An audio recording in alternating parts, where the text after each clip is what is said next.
Casa Verde leads $2 million seed round for cannabis cultivation platform Growlink. Casa Verde Capital, a Los Angeles investment firm founded by entertainer Snoop Dogg and media entrepreneur Ted Chiang, led a $2 million seed funding round for Growlink. Growlink said in a Tuesday news release that the funding will allow the company to expand AI capabilities and enhance software and wireless sensor applications for its integrated platform, including control algorithm, cultivar blueprints, and AI crop steering programs. Based in Colorado, Growlink leverages AI and other digital applications to provide precise climate control, automated irrigation, nutrient delivery, and data analytics to help cannabis growers improve efficiencies and crop yield. We are thrilled to partner with Casa Verde, an investor that shares our vision and passion for advancing the cannabis cultivation industry, Growlink CEO Ted Tanner said in a statement. Their support will be instrumental in accelerating our growth and expanding our capabilities. Cannabis investment strategy. Casa Verde's investment strategy is focused on scalable and efficient companies that solve real business problems with the path to increasing market share. Managing partner Karen Wadharas told MJ Biz via email, Growlink appears to fit the bill. The technology company says it's been profitable for the past 10 years without external funding or debt and has grown its customer base to more than 2,200 locations in 35 countries. A majority of U.S.-based marijuana multi-state operators utilize Growlink's platform, the company said, backing cannabis leaders. Casa Verde's portfolio includes some of the most well-known and successful companies in the marijuana sector, including Dutchie, LeafLink, Metric, and Bankst. Although most cannabis companies face challenges raising capital, Casa Verde has raised roughly $250 million since its inception in 2015. Limited access to capital remains a massive impediment to the growth of our industry, Wadharas said.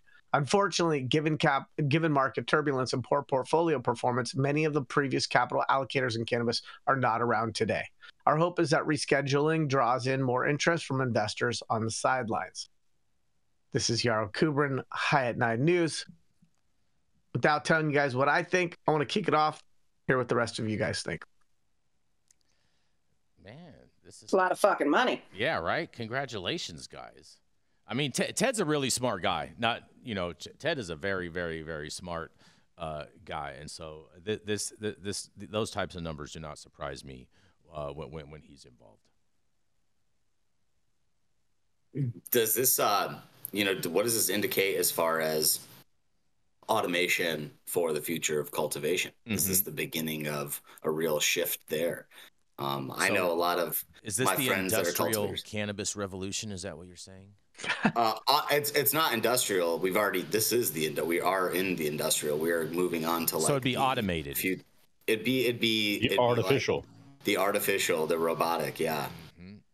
There are plenty of industries that have adapted this. It's not just like a new thing that cannabis is leading the charge on. This is huge in a lot of other places. A lot of mechanisms have been put in place for agriculture in places that is not suitable for agriculture. So I think that there's models. I've been shown by some of my really awesome cultivation genius homies out there some things that blew my mind. And they were showing me what they were using for like microgreens and telling me this is the future of cannabis cultivation. And now, as time goes on, I definitely see the plausibility. I just don't know how that's going to really change the economics of cannabis. It's not like we're able to create like this insane price demand for this product. It's only going down as the inundation widens globally.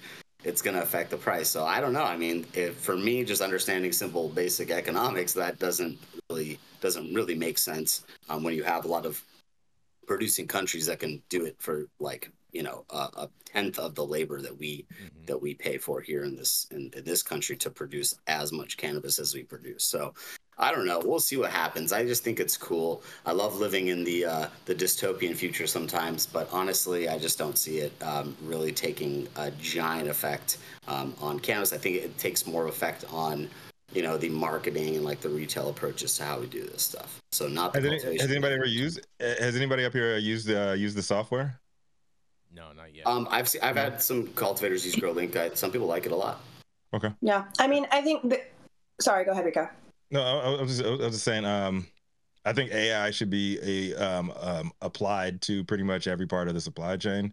It's just going to make us better. Yeah, full disclosure. But you don't think it's a jobs killer? What's that? You don't think it's a jobs killer? It's a job saver. It depends on the application. And that's just keeping it a buck. It depends on the application. And in reality, right now, where we are in the development of of AI as we march towards AGI, different conversation, different day.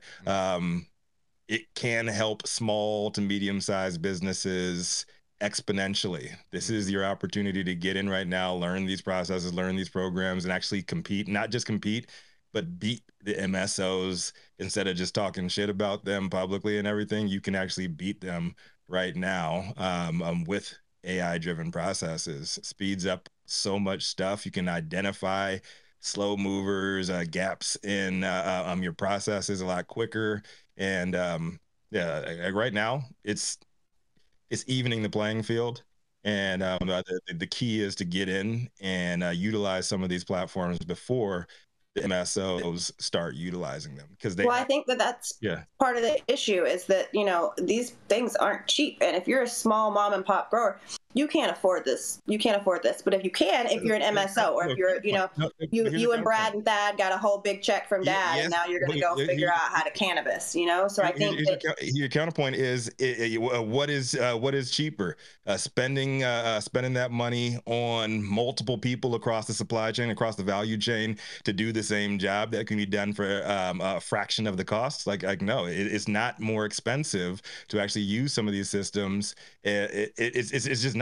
Over time, sure, I completely agree, Rico. But if I don't have that liquid amount for that initial capital investment that it's going to take for me to implement the software into my facility, then it doesn't fucking matter. I can pay Ted, Brad, and Fred for 6 months, right? Because I have to come out a little bit at a time. If I don't have this initial money to invest in this, then it's a not for me, and that's unfortunate. I mean, we're looking at, if you want to look at traditional agriculture, right? In the Netherlands, there are greenhouses that anybody's using it, because I don't know how much this costs. You know, so we can find out. So, but I mean, go ahead. Isn't it going to be more useful though? Like, I mean, Rico, I think you're kind of in this unique position because your platform really is the thing that we need the analysis on, right? And so you don't need to hire an analyst anymore. You can have AI do the analysis for you. Just based on the data, the raw data. So it's a Chad job killer. Well, right it's a Chad job killer. Well, it's not giving you money yet, and it's not printing your checks yet, and so you still need Chad probably. But you know, just most people do. But I'm just, you know, I'm thinking that like it's definitely on that end of things, right? The AI is useful on that end when you have all these data points to collate and to configure and to like tell a story. You can do that much faster, much easier with an AI tool than to have an analyst and to have like 10 meetings so that this person could understand and identify the data points you're trying to extract. And so I see that, but I definitely see it only on that side. All right, I've been holding fire. I wanted to hear y'all. Hold your fire, dog. Now I'm not holding it anymore. Is that what you call it? I'm holding back. It's hard for me. It's a training. It's a skill. It decays sometimes. All right, so here's the thing. The majority of ag tech that I've seen that's really, really exciting comes out of Israel. I like that this has come out of Colorado. I like that 10 years in, they're still here. They've been profitable. They've never taken on any debt. So my question around the $2 million that they brought in is, was it debt? Was it equity? I'd be pretty curious to understand the structure of the money they onboarded, as well as use of funds, because they've been around for 10 years and they're already profitable. I also think it shows that the money that is available in this space is going to establish companies that are profitable. Heck of a lot easier to get money if you're making money than a burn rate with a valuation that you're hoping is going to offset dilution and yada, yada, yada.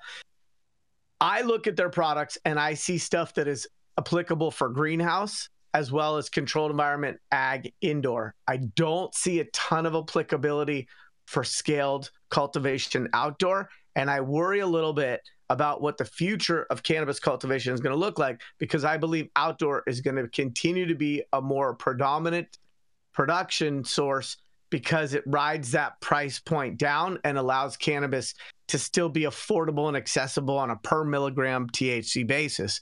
I also think that these companies all ag tech companies, if they're innovating with high value crops, should have a strategy that ideally allows them to expand out into other agriculture, other controlled environment ag. So if all of their AI is focused on just cannabis and understanding what's going to give the best result for Trainwreck versus what's going to give the best result for biscotti, that's not necessarily all going to be applicable to berries, cherries, and microgreens. I also wonder about what happens with all the aggregated data. So when you put these devices in your facility, does the company then get to siphon the data they acquire through the use of their equipment in your facility to be able to benefit the company, unknown later entities you've never even heard of? Of course they do. Isn't that a given? Isn't that a given? Or your competition. No, it's not. Or make sure you read your. What are you gonna? But what are you gonna do? Are you gonna say no, and then you're not gonna use the software? Hold on. Or your competition down the street. So if you give up your data, I'm gonna threaten one organization with going to another organization because I'm not gonna sign their terms of use. No, that's not gonna work. They're gonna say fuck off. So data is the most important thing. We are at the point right now. I have to push. That you're going to change your terms of use for me. Hold on. Let Yarrow. I got to push back on you, Saman, on that one, and have Yarrow's back on that because where we are. Yeah, no, where we are right now, and these companies, there's more and more AI companies coming out. You have leverage as a operator. They need you more than you need them right now. And yes, get your lawyer to redline the shit that lets them own your data. Make sure. So let me ask you a question. Let me ask you a question. Give us the scoop. Give us the scoop, Rico. Give us the people's protection plan. How do we go about? He just did. He said you have your lawyer redline it. Yeah, so give us an example of what's happening. We don't have time for real quick. This is what the people want to know. Real quickly, if you were dealing with any kind of tech company in this industry, especially right now, make sure you read that contract, get a lawyer to read over that contract, make sure that you own your data, period. Because there's a lot of companies, I'm not going to name names because I don't want to be sued right now, but there are a lot of companies out there right now that own your data and you have no idea about that. That is your goal. We are in our own walled garden in cannabis, and that is what they're going to make money off you. When you go out of business, they're going to sell your shit because they own it. So. I mean, but that's everywhere now. Anywhere you go, I'm in a hotel right now. I have to log into their Wi-Fi. I have to click their terms of use. I have to accept that. Yeah, so but there's a big difference, Saman, between they own the data. The bottom line is they're going to control my data. But here, let me hold on. My article. I get to interject. Go ahead. Okay, this is fun. Here's the thing. When you have a system like this, the first thing that comes up for me is the hardware a requirement for the data side? Meaning, is it API agnostic? What if I have existing hardware? What if I already have moisture and humidity sensors? Will it work with it? The other thing is, there's still the most important thing that a farmer can put on his crop is footprints. By being present and paying attention. So the problem a lot of times with some of these systems is it creates the impression that a hands-off production model is going to be more efficient or as efficient as people really looking and paying attention to what the plants are doing, because the plants will tell you how they're doing. That the beauty of cultivation is your plants never lie to you. If they're having a good time, you know. If they need something, you're like Christopher Walken in that Saturday Night skit. It needs more cowbell. It needs more cow mag, whatever. The point the point is, you see what I did there? The point is cow mag. These systems, if they require only their sensors, you get locked into something the same as you do with Comcast cable, where you need their cable box. That's the first point. The second point is, Saman, you are right that we are going towards a society where we don't own any of our data, where we don't have the opportunity to opt out, and where people are scraping all of that for the benefit of who knows what and when and why and where. However, there are still protections in place in a lot of different areas. That's why Apple's like, do you want to share all of this? This app wants to track you across everything you do. And so if these companies are built on the notion, hey, we will sell you the sensors, we will collect your data, we will use the data to make our company better, and we will use that data for anybody because it doesn't matter, then you have to think about what is the portion of human skill that's already being used to optimize indoor cultivation and how much of that is being extracted, not provided by systems that then use that to create AI. And so I'm not saying that that's just this company, and I'm not even saying that it is this company, but I am saying that it is a trend and a dynamic that we should all be aware of. And really, I think most people should default to being fiercely protective of the information that is created by their activities, whether it's personal or business. I agree, but the only problem I see with that is these companies' incentives to be a company is not just to sell their consumer, which is the grower, the kit, right? It's to go and sell the data to other companies that will pay them a lot of money for the data. So they know the humidifying, I mean, numbers. Let me put it this way. The watering schedule, or they know your nutrient mix. What data are you looking to protect? Let me put it this way. Saman, I think the point that Rico is trying to make with all of this is that because in the cannabis space, this is such a new thing, and these tech companies do not have the mass sourcing of data that other companies would have in regular markets, that as people that were going to use this software have the upper hand to negate the terms of the deal in regards to that, unlike what your situation is in the hotel, where the only other option that you have is to bring your own router and plug that in. Right, but what I mean to say is that I don't see that, like, I don't see all these companies capitulating to all these consumers on their data programs. If all the consumers tell them and push back on this, then yeah, that's going to happen, because they ultimately need to get those sales and the revenues coming in, because they've borrowed a lot of money to develop that. So they're going to have to make some answers and make some serious decisions. Ask your salesperson and get that recorded on.